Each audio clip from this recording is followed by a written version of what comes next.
মুস্তাফা জানের রহমতের গোলাম হবেন। কার গোলাম হবেন?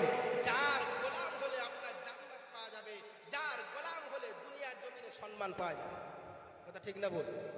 আরে দুনিয়া আপনাকে, আপনি কেন ছুটবেন? মুস্তাফা জানের রহমতের গোলাম হয়ে যান, খোদার কসম তামাম পৃথিবী আপনার পেছনে ছুটবে। জোরে বলেন সুবহানাল্লাহ। বীর হয়েছে না বীর পুরুষ নওশাদ সিদ্দিকী, দেখেন না আপনারা মিডিয়ায় পীরজাদা। আমি তারা রাজনৈতিক দলটা লক্ষ্য করছি না, আমি তারাকে পীরজাদা ভাবে লক্ষ্য করে দেখছি। যিনি একটা ফুরফুরার পীর, মুজাদ্দিদুজ্জামান, আমির শরীয়ত, কুতুব আলাম আলা হযরত দাদা হুজুর পীর কেবলা চতুর্থম জন্ম পীরজাদা নওশাদ সিদ্দিকী আল কুরাইশি সাহেব। তারা দেখছেন না ভাগের গর্জন? তিনি একটা কি মুস্তাফা জানের রহমতের গোলাম। গোলাম কবুলিয়াত হয়ে গেছে। এই জন্য মানুষ যত বাধা দিবে, যত তাকাবে, তত ওই লোহা শক্ত হবে। কথা ঠিক না বল?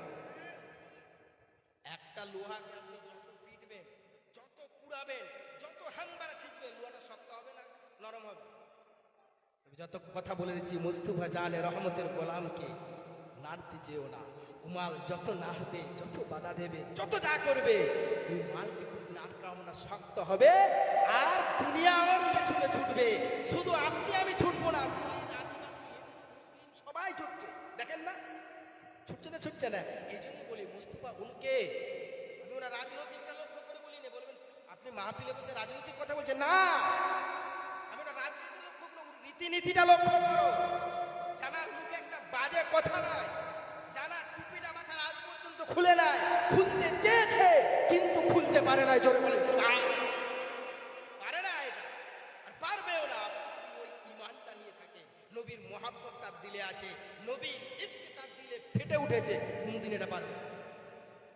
সে জায়গায় ফিরে আসি, আমি বুঝাবার জন্য এটা বললাম। আরো দেখবেন কালকের ঘটনা বললাম না, কালকে বাঘের বাচ্চা বাঘেই হয়। এত